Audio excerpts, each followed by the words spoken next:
आजमगढ़ जिले के मुबारकपुर के मौजूदा विधायक यदुवंशी महारथियों के बीच बुरी तरह से घिर गए हैं। समाजवादी पार्टी से उम्मीदवारी मिलने के बाद भी उनको यादवों का मत मिल पाएगा या नहीं, इसे लेकर बड़ा संशय दिखाई पड़ रहा है। यह अलग बात है कि उनको अपने कार्यों पर भरोसा है और अपने काम के बूते पर ही वह इस बार फिर विधानसभा में जाने का दावा कर रहे हैं। मुबारकपुर के मौजूदा विधायक शाह आलम उर्फ गुड्डू जमाली नोएडा और गाजियाबाद के बड़े बिल्डर हैं। वह बसपा के गलियारे से राजनीति में प्रवेश किए और बसपा ने वर्ष 2012 के विधानसभा चुनाव में उनको मुबारकपुर से उम्मीदवारी दिया। पहले ही प्रयास में वह चुनाव जीतने में कामयाब रहे। इसके बाद वर्ष 2017 के आम विधानसभा चुनाव में बसपा की ओर से उनको दोबारा उम्मीदवारी दी गई। भाजपा की लहर के बावजूद वह लगातार दूसरी बार चुनाव जीतने में सफल रहे।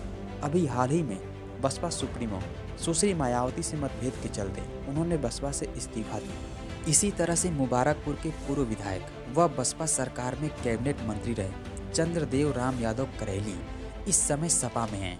वह भी मुबारकपुर से सपा का टिकट मांग रहे थे। जमाली का टिकट पक्का होने के बाद करेली कतई यह नहीं चाहेंगे कि यहाँ से सपा को विजयश्री मिले। ऐसी स्थिति में उनके लोग भी सपा की खिलाफत करेंगे। पूर्व विधायक व बसपा के प्रदेश महासचिव राम दर्शन यादव अपने दल के सुप्रीमो शिवपाल यादव के अधिकारी भी हैं। अखिलेश की सपा से गठबंधन के बाद शिवपाल यादव मुबारकपुर की सीट राम दर्शन के लिए मांग रहे थे। राम दर्शन यादव मुबारकपुर के लोकप्रिय नेता भी हैं। उनको यह भरोसा था कि उन्हीं को उम्मीदवारी मिलेगी। जमाली को सपा से उम्मीदवारी मिलने के बाद राम दर्शन के लोगों को तगड़ा झटका लगा है। ऐसे में राम दर्शन के लोग भी यहाँ सपा को हराने का हर संभव प्रयास करेंगे। इस सच को भी नहीं नकारा जा सकता कि राम दर्शन यादव भाजपा के टिकट पर एक बार चुनाव लड़ चुके हैं। ऐसे में उनके करीबी लोगों को कमल निशान की बटन को दबाने से कोई गुरेज नहीं है। सब मिलाकर यह कहा जा सकता है कि सपा का टिकट पाने के बाद भी मुबारकपुर के मौजूदा विधायक शाह आलम उर्फ गुड्डू जमाली यदुवंशी महारथियों के बीच बुरी तरह से घिरे हुए हैं। बसपा सुप्रीमो सुश्री मायावती को लिखे अपने त्याग पत्र में उन्होंने कहा कि जब बहन जी को उन पर भरोसा नहीं रह गया तो उनका दल में बने रहने का कोई औचित्य नहीं है। बसपा से त्याग पत्र देने के बाद उन्होंने सपा सुप्रीमो अखिलेश यादव से संपर्क साधा। अखिलेश यादव ने उनको मुबारकपुर से टिकट देने का आश्वासन दे दिया। यह अलग बात है कि पहले से ही कई कदावर नेता मुबारकपुर से सपा की टिकट की लाइन में लगे हुए थे।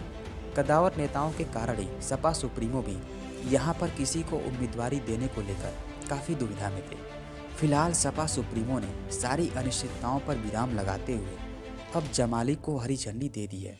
ऐसी स्थिति में अब तय हो गया है कि मुबारकपुर से ही जमाली ही सपा के साइकिल की सवारी करेंगे। मुबारकपुर के मौजूदा विधायक शाह आलम को टिकट मिलने भर से ही उनकी सारी दुश्वारें दूर नहीं हो जाती। उनके लिए सबसे बड़ी मुसीबत यहाँ के लोकप्रिय नेता व सपा सुप्रीमो के नाम राशि पार्टी के पूर्व जिलाध्यक्ष अखिलेश यादव खड़ी करेंगे। अखिलेश यहाँ से सपा के टिकट पर विधानसभा का चुनाव भी लड़े थे और काफ़ी कम वोटों से उनको शिकस्त का सामना करना पड़ा था। उनको पूरा भरोसा था कि इस चुनाव में उनको फिर उम्मीदवारी मिलेगी। ऐसे में जमाली को उम्मीदवारी मिलने के बाद निश्चित तौर पर उनके हजारों समर्थक बगावती तेवर दिखा सकते हैं।